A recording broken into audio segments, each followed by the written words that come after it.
നമസ്കാരം. ദേവസൈന്യയിലേക്കും ശ്രീകൃഷ്ണ കഥാമൃതം ഭാഗം 54ലേക്കും ഏവർക്കും സ്വാഗതം.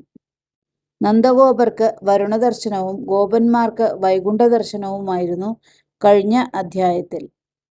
ഇന്നത്തെ അധ്യായം രാസക്രീഡയാണ്. ശ്രീ ഭഗവാൻ ഗോപികളുമായി രാസലീല ആരംഭിക്കുന്നത്. ശ്രീമദ് ഭാഗവതം ഗോലോകനാഥനായ സാക്ഷാത് ശ്രീകൃഷ്ണ ഭഗവാന്റെ പ്രത്യക്ഷ സ്വരൂപമാണ്.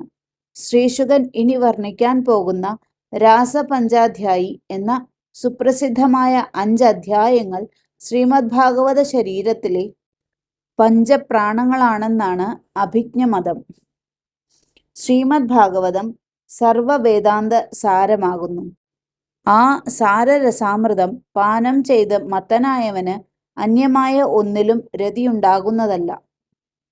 വേദാന്തശാസ്ത്രം സംസാര മഹാദുഃഖത്തിൽ നിന്നും മുക്തി പ്രാപിക്കാനുള്ള മാർഗം ഉപദേശിക്കുന്നതോടുകൂടി അവസാനിക്കുന്നു.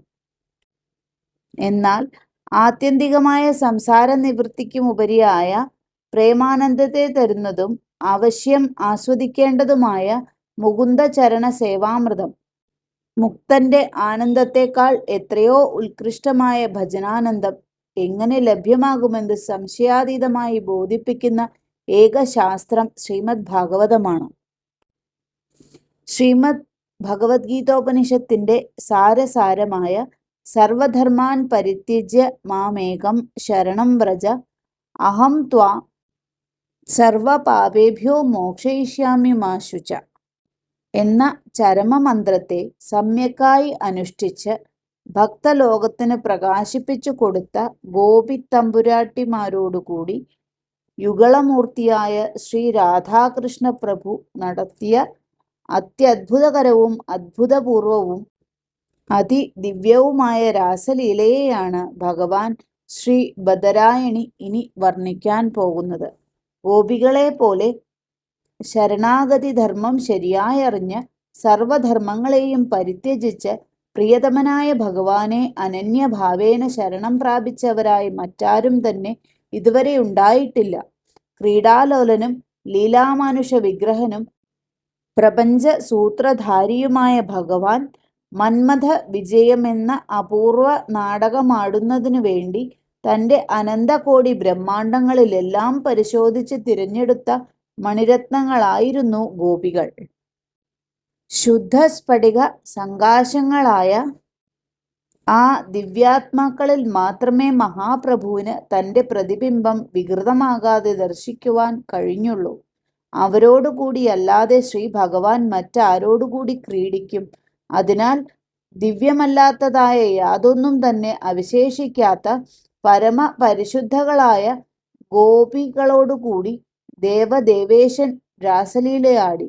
സാക്ഷാത് ഗോലോകത്തിന്റെ മാത്രം നിത്യസംഭവമായ ആ പരമാത്ഭുത ലീലയെ സർവേശ്വരൻ തൻ്റെ അപാര കാരുണ്യത്താൽ വ്രജഭൂമിയിലും പ്രകടമാക്കി. രാസലീലയുടെ തത്വം ഗുഹ്യാത്ഗുഹ്യതരമാണ്, പോരാ ഗുഹ്യതരമാണ്. അത് രജസ്തമ സ്വാഭാവികൾക്ക് ഒരിക്കലും ഗ്രാഹ്യമല്ല. തന്മൂലം ആ ദിവ്യലീല കൽമഷചിത്തരായ അഭക്തരുടെയും നിരീശ്വര യുക്തിവാദികളുടെയും ഇതര മതസ്ഥരിൽപ്പെട്ട ദോഷദൃക്കുക്കളുടെയും രൂക്ഷ വിമർശനങ്ങൾക്ക് വിഷയമായിട്ടുണ്ട്. ദിവ്യരാസലീലയുടെ മർമ്മം അല്പമെങ്കിലും ഗ്രഹിക്കാവുന്നവർ ശുദ്ധ സാത്വികരും നിർമ്മത്സര ബുദ്ധികളും ശ്രീകൃഷ്ണ കൃപയ്ക്ക് പാത്രീഭൂതരുമായ അത്യുന്നതാധികാരികൾ മാത്രമാണ്.